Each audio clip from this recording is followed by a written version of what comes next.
What is up, you guys? It is your boy, Phoenix Brenton here. In today's video, I'm going to be talking about Bo7 zombies as a whole and my personal review over it overall. So, what I mean by overall is I'm not talking about just Ashes of the Dam, I'm talking about the entire game on its own. And there's going to be a lot to talk about. So, we're going to get into this video very quickly. So, before we get into it, like and subscribe. We're on the road to getting to 700 subscribers. But, anyways, enough said. Let's get into the video. And also, there is a chance, and I'm just going to say this right now, there might be a chance this is the last Call of Duty game I will ever cover on this channel. Because, spoiler alert, I don't think I really want to cover anything that isn't zombies, and we might not get that till like 2028, so I don't know how this channel is going to be like when we get to that point, because 2028 is going to be... It's a mystery mark, since that would be my first year not having school after my senior year of high school, so I don't know how I'm going to do with that, but well, I'm just curious to see what life is going to take me. But anyway, let's just get into the video. And starting off, I want to talk about Vandor Farm to start off, because I think this is just the best way to emphasize this game, and that it's kind of fun, you know? I think Vandor Farm is a relatively solid, peaceful experience where you can play, you can get to a high round, grind camos, etc. I feel like it's a very solid map to that. But there is a couple of complaints that I have. And one of them is I kind of wish the road area was open. Like, you have to buy, obviously, to get it open. Two, I wish the doors weren't as expensive. Like, each door is like 2,000, which is like 6,000 essence. I wish that it wasn't that expensive. Maybe like 1,750 for each, or the one to the mystery box is 1,750. Just like even a slight decrease in essence would be really nice. And three, I hate that the Dolagas is on this map. I'm sorry, I just genuinely hate it, and I only feel like the Zursa, although I am a little annoyed it's on this map in general, I think is a fine addition to this map, and I think it's really what should have been the only boss outside of the Ravagers. So, that's kind of all the complaints I have. They're very minor complaints. They're not like big issues with the map or anything, because again, this is supposed to be just a map where basically they say, hey, you want to grind your camos, go on to this map, and there you go. That's basically what this is going to be. And the weird part to me about this is, how are they going to treat the rest of the maps like this?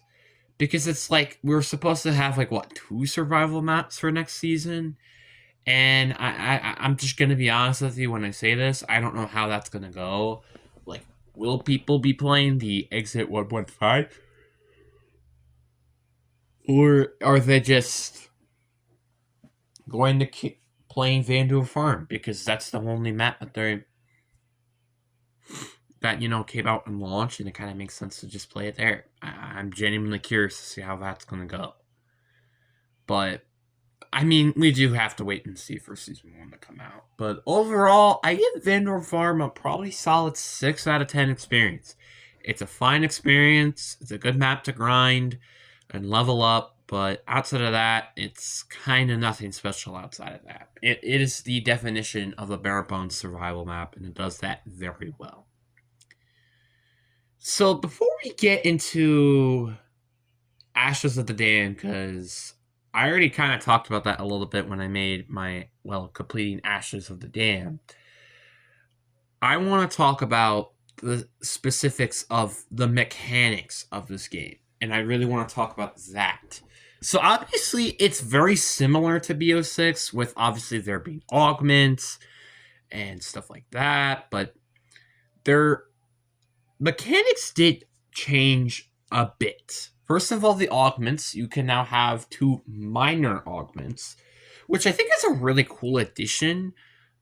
One thing though I kind of wish was that you had 2 minor and 2 major. I mean, you could have it like that if you want to, but I feel like I would kind of prefer that. But I guess to some extent it would kind of break some of the things in this game. So I understand why they didn't, but it would still be greatly appreciated. And I do think the minor augments, just having an extra one, is pretty good and nice, because as well, it's not that we're changing the entire complexity of the perk system again, like we did back in Cold War, where instead of the augments, you were just getting permanent upgrades to your perks, which unfortunately you cannot turn off, which is kind of annoying. In BO6, they had augments. In BO7, they were upgrading the augment system, which I think was a really smart and nice way to do things. Even though they made some nerfs that I wasn't a big fan of. Like, for example, I think Critical Eye was nerfed because let's make Death Perception worse. I mean, to be honest, and I'll talk about this a little bit later, but Death Perception is just not a good perk in general. And then they also nerfed the PhD slider, where it's like you don't slide as far, you actually slide a lot less now, which is kind of annoying because BO7 already was a pretty slow movement on its own, and now with this change, you're a lot less faster now, because that was kind of one of the biggest ways to travel around the map in BO6. So now with it not being there in BO7, it really makes things difficult. So I thought that was pretty much one of the biggest problems. But overall, I do think the augment additions are really cool. But yeah, I just really am annoyed that they nerfed some. But then there were some cool new augments that they did add in, which I think were very good changes. Like equivalent, like you could basically have 3 self revives and keep all your perks with quick revive, which I think that was pretty cool. The one thing though I would change personally is instead of 3, you would have 2 or 1 of these. So then instead of keeping all your perks 3 times, you keep it 2 times or 1 time. Because I just feel like it's a little unfair to have basically 3 better versions of the self revive. And genuinely, I kind of wish this was almost how self revive works. Obviously, I don't feel like it should keep all your perks, but instead of like 3 perks, you keep like 5 perks or something. But that's just me. I feel like it would be way better if it was like that instead of what it currently is. That's my personal opinion towards things. But they also added, like, for example, you could automatically put on armor for Vulture Raid, which I think was just a godsend, because I'm going to be honest, Vulture Raid's major augments, in my opinion, aren't the greatest. Like, the Smell of Death isn't really that great. Partial Gift is decent, but so far in this game, it's not that helpful. And then you have the field upgrade, gas, which also doesn't really help that much. So I'm kind of happy that they added that. And Iron Core is a pretty cool concept for an augment as well.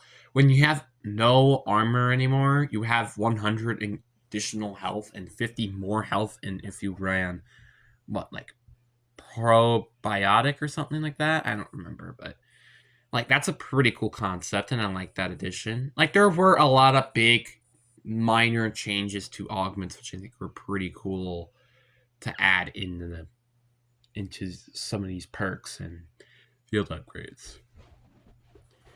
And then I also want to talk about the new mechanics to this game. So, like for example, the fact I think you can get rid of gobblegums and get points for them is a pretty cool idea, because if you have all gobblegums that you're just never going to use, it's kind of nice that you are actually able to get rid of them, which I think is pretty cool, and I like that addition a lot.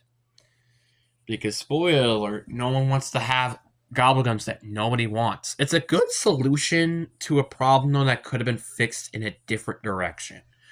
And obviously, when I'm talking about this, I mean by specifically, you could have just had the Newton's cookbook returned. But apparently, Treyarch just doesn't want that to come back because I don't know. Maybe it's because they're trying to not be Black Ops 3, even though everybody basically kind of wants it to be. It's so kind of annoying that although this is a cool idea and I won't deny it, I do think that the Newton's cookbook would be a better solution to this, which I'm pretty sure a lot of people said, and nobody wanted that change. And while we're at it, the new gobblegums that came out, I feel like are cool, but also pretty annoying. Like for example, Partying Gift, which is the essential of a nerfed version of Shopping Free, you get 30,000 essence when popped, which I think is very interesting. But you know what's kind of odd, and it kind of made me realize this really quickly? What happens if you just when you convert Party Gift, which I don't understand why people would do this, but like, if you did that, you know what's funny? You would get 5,000 essence instead of 30,000. I just think it's quite interesting. That's my opinion, at least. And that's kind of what I think about right now is just the new gobblegums, although some of them are pretty cool, like Armor Geddon, which you just automatically get 3 armor plates, which I think should have just been a gobblegum that should have been in BO6. But then there's also like Power Vacuum, which was like significantly nerfed, and it was pretty annoying. And also, I love the fact that Treyarch completely lied about Shopping Free supposed to come back in the game. I kind of had a feeling if Shopping Free did end up coming back, it probably would have been like a significantly more nerfed version. And they actually just didn't even bring it back, and they just replaced it with a complete different version. That's kind of telling you that the game doesn't want you to have that much fun anymore. That's kind of what it's saying. The armor system is kind of basically still the same, and it's pretty annoying that the fact that like it's the same, except when there's like some occasions where it's like I'm pretty sure with like Meal Kick supposed to come out, which I'll talk about it a little bit later.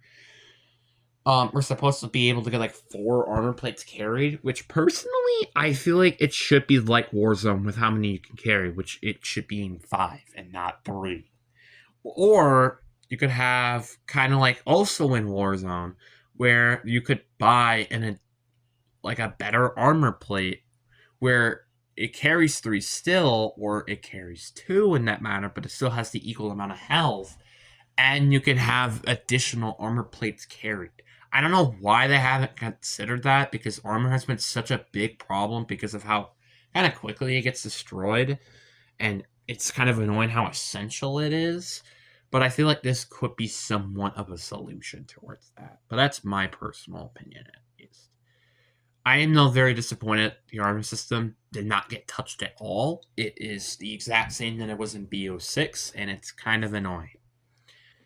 And now I want to talk about the new stuff, like the Disciple injection. So they removed the mutant injection, which thank God, because that was just OP, but replaced it with another injection, the Disciple injection, which is just terrible. I don't know why would anybody use this thing. This thing is garbage. That is just simple as I could say. The Scream is kind of nice though, the fact you could stun enemies, but that is literally it. And it's just bad. It's not good. I knew this wasn't probably going to be as good as like the mutant injection. I wasn't expecting it to be a far wide nerfed version of a mutant injection. Like this thing sucks. It's not even that good. Like this thing I would never want to use in my life. I would much rather use like a dog or literally probably any other kill streak than the Disciple injection, which is unfortunate because it's the second only zombie, well, I guess third, only zombified score streak, which the other two being the Mangler Cannon and the RCXD, which they are both from BO6. And it's kind of annoying, though, that they also, once again, just didn't have any unique kill streaks coming into the game that is more zombified. Like, imagine if, like, for example, there was a kill streak where you could, like, summon, like, Leroy or something, and he could do, like, some of these things. Like, for example, you can have him pin the box down, or, have him kill zombies or hold on to a zombie or something like that. I feel like that would be kind of cool. Unfortunately, they didn't add that into the game. You know what would also have been kind of cool if they had like this purple mist that comes and pops out and it attacks the zombies and drops additional loot. I think that would be a pretty cool concept, and that might sound similar to a perk idea, which I'll talk about that a little bit later. Or you could have a kill streak version of Blood Wolf Bite, where you summon a wolf and he would come and attack them, or have like a tiger or something attack them. I feel like that would be kind of cool. But the point is, I feel like they could have done a little bit more with what the kill streaks are, and I kind of am annoyed that they didn't decide to do that. And now, before we get to Ashes of the Damned, let's talk about the new things they added, aka the lack of thereof. Let's start off with the quote-unquote new field upgrade. Toxic Growth is in the game. And spoiler alert, this is not a new field upgrade. You know what this thing is? It is a returning field upgrade. Wow, who's shocked with that? Literally nobody. I'm not kidding. This is just a Toxic Growth was back, which, to be granted, there were people, including me, who really did want to see Toxic Growth come back. But it was kind of annoying that, again, this was the thing that they were starting on launch, and they didn't have any new field upgrades. Speaking of new ammo mods, we had Fireworks, which Fireworks is okay. It's passable to be the only ammo mod that comes in launch, because it literally has not been seen in a decade. So it's fair, but just barely. I think it's just barely passable because of that. And then we have the only quote-unquote new thing, which is Whip's Tea, which is a perk where you kill zombies and all of a sudden you have a spirit attack zombies. Oh wait, doesn't this kind of remind me of two things? One, the idea that I just mentioned not too long ago, and two, it reminds me of Blood Wolf Bite from BO4. And spoiler, Blood Wolf Bite, to me, although kills the last zombie, is probably a better perk than this. It's just so annoying that they genuinely just recycle new perks from BO4. Like Melee Macchiato was a perk that was, Razor or something from BO4? And now they used another perk that was from BO4? What's the next one? The Flaming Crouch perk? Is that going to be reused to something else? Who knows? Because genuinely, they might just do that. Or Stronghold, where it's like if you stand in a specific area, you regenerate your armor. Oh wait, that kind of reminds me of a current thing in the game. It's called Golden Armor. You kind of get what I mean by this? They're kind of recycling a lot of things, and they're not telling us that it's recycled, and they're saying, oh, this is new and unique. Because, spoiler alert, it's not new or unique. It's just a different version of something that we've seen before. It's kind of like if you had, like, let's say, for example, you had a cheeseburger sandwich, right? You had a cheeseburger sandwich from McDonald's, but instead of the cheese, it's like they have like this different version of cheese, of a cheeseburger. That's kind of the best way I would describe that.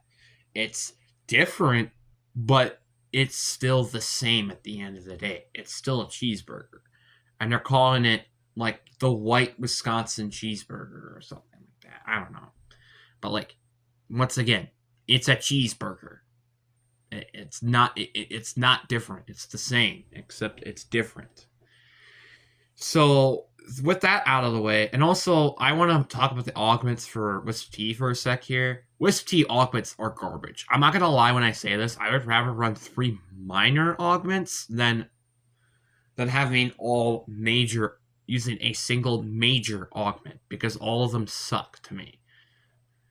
Temporary, you can get healed by your Wisp Tea thing. cool. It doesn't sound good at all. Increased damage. Once again, it's not really that good. You can revive yourself. You already have Dying Wish, the self-revives for quick revive, and the self-revive. Why do I need another thing to revive me? And then there's the distraction. Again, I don't need that. You know what I need? I need something that could probably, I don't know, take care of the last zombie, or could kill the enemies faster, or, I don't know, could help me do stuff. Not what Wisp T does, which is just completely garbage and pointless. That's just what it is. And also, one quick mention before we go to Ashes of the Dam. The fact that you have to buy 4 perks to wait for the Wonderful to spawn in is not a great addition. And I think it's just my personal opinion why I think it's not a great... One reason I think it's not a great addition is just because all you gotta do is buy perks, and then all of a sudden, it spawns in. I really much prefer the BO6 version of it, which is weird to say, because I don't normally say like, BO6 is better. But BO6, I think, has the better version of this, which is ridiculous. And now, with all the gameplay mechanics out of the way, and we are only 21 minutes and 30 seconds in this video, we're finally talking about Ashes of the Dam and my personal experience with this. One thing I forgot to mention when I was making my ranked Ashes of the Dam video, which I deleted because I thought this version would have been better, is that this is the best original and unoriginal map of all time. And I'm not kidding when I say this. When I say not original and original, I mean by it has a lot of cool original ideas, but it also has a lot of reused assets and, non-original ideas. For example, the new stuff, all of those are not original ideas. Those are just revamped versions of things we've already seen before. Some less obvious than others. And the layouts of some of these maps are not original. Like, for example, the spawn room is literally the place that you almost spawned in with in BO6 The Reckoning. Vanduin Farm is a rehash of, guess what? Farm. The Blackwater Wake, I will admit, is kind of unique, except the part it just kind of feels like the multiplayer map, which I don't remember what it's called. Ashwood kind of feels like Buried. Exit 115, the Diner. The launch place, Ascension. You kind of get what I mean by this. It feels very unoriginal. And the only stuff that are original are the road areas. But guess what? You are not allowed to be there for very long because they decide to kick you out and kick you to the areas that you don't want to be in. And that was one of my least favorite things about this map is the overall map design. I just am not a big fan of it. I do like that there's a lot of fast travel on this map at least, but I don't like the map design as a whole. I really wish you could genuinely spend some time in the areas in between the fog, but you can't because the game just doesn't let you, and it wants to be like Transit. It's just so stupid to me. I feel like it would be kind of nice if you were able to just be in the area that you want to be in. Genuine. I genuinely think of that. And I really hope that's kind of the case moving forward, is that they're actually going to let you hang out in the areas that you want to hang out in. Because, spoiler alert, I don't like what they did with this map.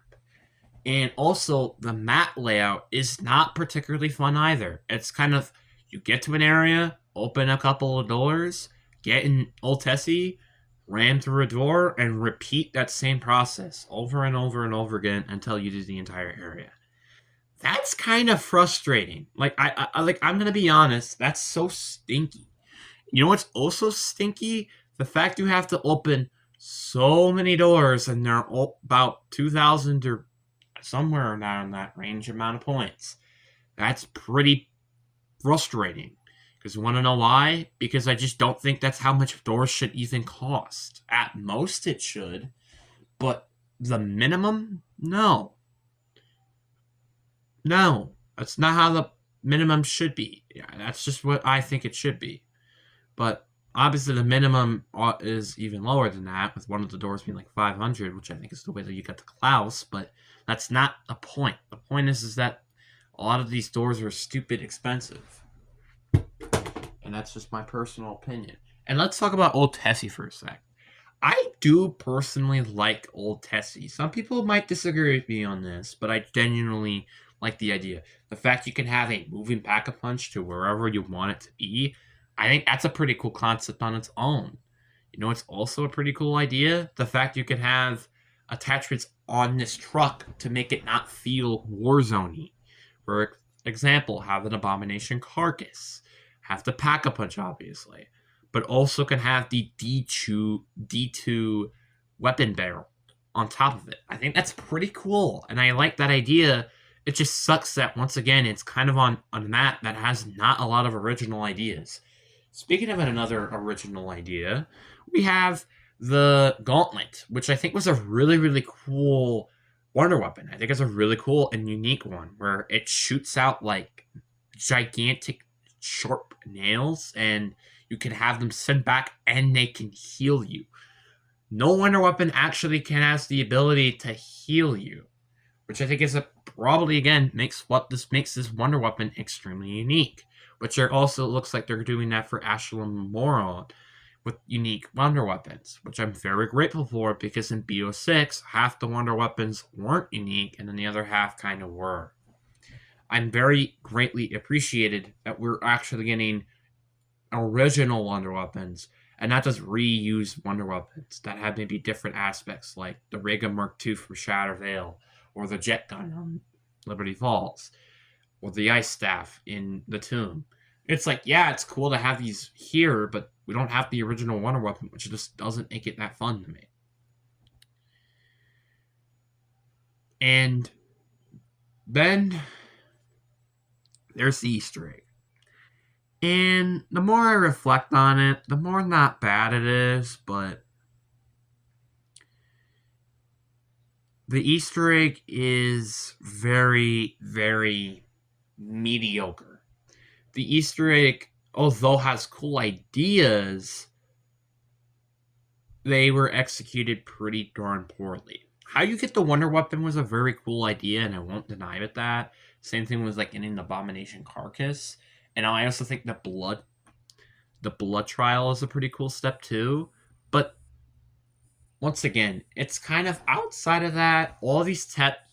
Most of these steps are extremely tedious. And some of the, if not most, stupidest and annoying steps in the entire game. When I say this is probably the worst Easter egg I've ever done, I mean that quite literally. This Easter egg is just not good to me. And I'm okay with difficult Easter eggs, but not Easter eggs like this, where, for example, you could barely see keys left and right, and you have to just randomly shoot at it to hope that you get it. I also think it's kind of annoying that you have to memorize 9 areas where 3 keys could possibly be relocated. It's not like the same thing as like finding 50 different areas for a bird, but it's kind of quite similar to that. Just divide it by like 5. So I think that's pretty darn frustrating to me personally, is the fact you could barely see the keys, and that was one of my most annoying ones. And one of the also annoying parts of some of these steps are the fact there is no encryption in the map, and you're supposed to just know it by yourself. That's kind of annoying. And I feel bad for the people that like to do Easter eggs by themselves and try to figure it out, because guess what? They're not going to be able to figure it out without have to look up how to do the blood encryption step, the rocket encryption step. Because spoiler alert, they have random symbols that you cannot figure out in the map. The only way you can figure it out is by looking up Google for an encryption of this. That is it. It's pretty annoying. And also, but then let's talk about the storm problem. The storm challenge is extremely annoying. The reason why I say it's extremely annoying is because, one, I just wish the storm, aka the lightning, stayed there until you complete this step at the Easter egg. And 2, the fact you only get a minute timer and it's impossible to do it on your first attempt is really, really annoying. And it could slow down Easter egg speedruns so quick.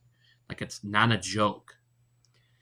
It's just redoundingly frustrating how bad this step is. And it makes me very frustrated and makes me not want to do this Easter egg step ever again. I will admit, during the end of the Easter egg, there are some cool steps. Like, for example, you have to deliver the keys to the sphere thing or whatever, because I do think it's pretty cool. The only problem is how you find them is a bit of an issue, but I like the fact that, like, there's, like, negative benefits for each key. Like, for example, 1, you can't have health regeneration. You can't carry any other weapon. You only can carry your melee weapon. You run super slow. Like, I think those are pretty cool ideas for that. And then, like, also the farm one was pretty cool, finding 4 random objects and have to step on a specific area of the clock. I think that's pretty cool. And also the film reels, which I think was also pretty cool because it kind of gave me Infinite Warfare vibes. And then there's the boss fight as well, which the boss fight's pretty good, honestly. I do think the boss fight's pretty cool. The only complaint I have is it's kind of annoying if your card does get destroyed because you're basically instantly dead. I wish your card could get exploded more often, but I also wish it was possible for you to survive longer than 10 seconds without the card, though. That is probably my other issue. And that's also without gob guns or popping field upgrades. That's just what I'm saying. But once again, that's just my personal opinion. But outside of that, great boss fight. It's very challenging. They nerfed it, but I still think it does have that still fair challenge to it, at least. In my opinion, I think it does. But I feel like if I did rate this map on the boss fight alone, I'd probably give it a 7 or 8 out of 10. It's pretty good, I'd say. But we're not here talking about that. We're talking about the overall map. I think high rounds, although I haven't tried them yet, I think is a pretty cool idea. But to me, I think if I did have to rate Ashes of the Dam out of 10, I would rate it a solid. The more I've been thinking about it, the more... At first, I gave this map a 4 out of 10, saying it's around the same level as the Tomb, but I feel like this map has grown on me a little bit over time, and I'd say this map is more, instead of a 4 out of 10, or even a 5 out of 10, I would say this map is a 6 out of 10. I don't think it's quite good yet, but I think it's a solid map that isn't terrible, but it does have a lot of bad issues, but has some signs of goodness.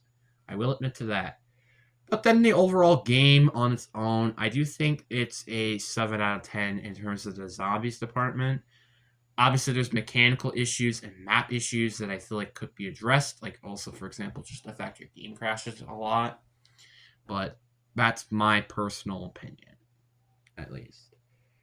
I will talk about Curse in a different time because obviously this video is already about 34 minutes long, so I don't really want to talk about that, and I'll save that in a different video.